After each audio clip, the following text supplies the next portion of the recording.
नमस्कार दोस्तों, आज मैं एक महत्वपूर्ण टॉपिक लेकर आया हूँ। प्रीपेड मैनेजर पर जो बैंक अकाउंट थे वो आईएफएमएस के ऊपर शो नहीं हो रहे हैं। आईएफएमएस पर कोई अकाउंट ऐसा आ रहा है जो पूर्व में कभी आप उपयोग में लेते थे, जैसे कि पे मैनेजर वगैरह पर, उस समय का अकाउंट आपके अकाउंट पर इसमें शो हो रहा है। तो क्या किया जाए इसमें?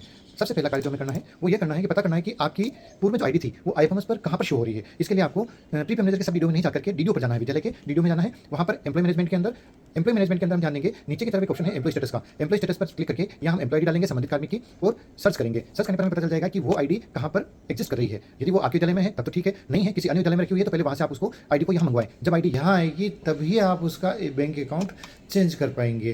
तो वहाँ से रिलीव करवाएं, रिलीव करवाने के बाद में आईडी को आप अपने यहाँ पर ज्वाइन करवा लें। अब आप कहेंगे ज्वाइनिंग के अंदर समस्या ये आएगी कि आप उसे रखेंगे कहाँ, तो ग्रुप मैनेजमेंट में एक अलग से ग्रुप रखिए, उस ग्रुप के अंदर जिसमें किसी की सैलरी नहीं बनती हो। ग्रुप मैनेजमेंट में आप अलग से ग्रुप एलोकेशन कर सकते हैं। ग्रुप एलोकेशन में जा कर के कोई ग्रुप एलोकेट कर दे किसी हेड का और उस ग्रुप का पेमेंट स्टॉप कर दे। पेमेंट स्टॉप करने के लिए क्या करना पड़ेगा, बिल स्टेटस में बिल्स के अंदर जाएंगे, बिल्स के अंदर सैलरी बिल्स में जाएंगे। सैलरी बिल्स के अंदर हमें विकल्प मिलेगा। विकल्प कौन सा मिलेगा, सैलरी प्रिपरेशन का। सैलरी प्रिपरेशन में आएगा स्टॉप सैलरी।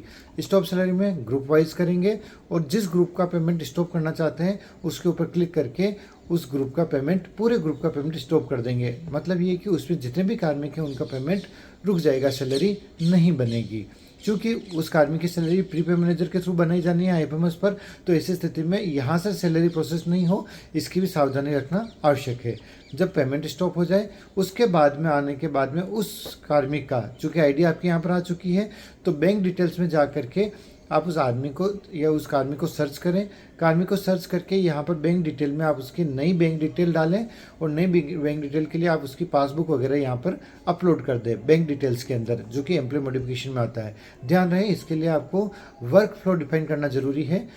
बैंक डिटेल जो होती है, बैंक डिटेल्स यहाँ पर वर्क फ्लो के प्रोसेस असाइनमेंट, इसके अंदर जा करके वर्क फ्लो डाल देंगे। अप्रूवर आप खुद, और सेकंड जो ट्रेजरी अप्रूवल होता है यहाँ पर भी आप असाइन करेंगे तो आपके ज़िले की जो भी ट्रेजरी है उसे असाइन हो जाएगा। और इसके बाद में आपको एक लेटर ट्रेजरी भेजना पड़ेगा, वहाँ पर जा कर के आप वहाँ से उस बैंक की डिटेल को अप्रूव करवा सकते हैं। उसके बाद में आपका नया वाला बैंक अकाउंट अपडेट हो जाएगा। धन्यवाद।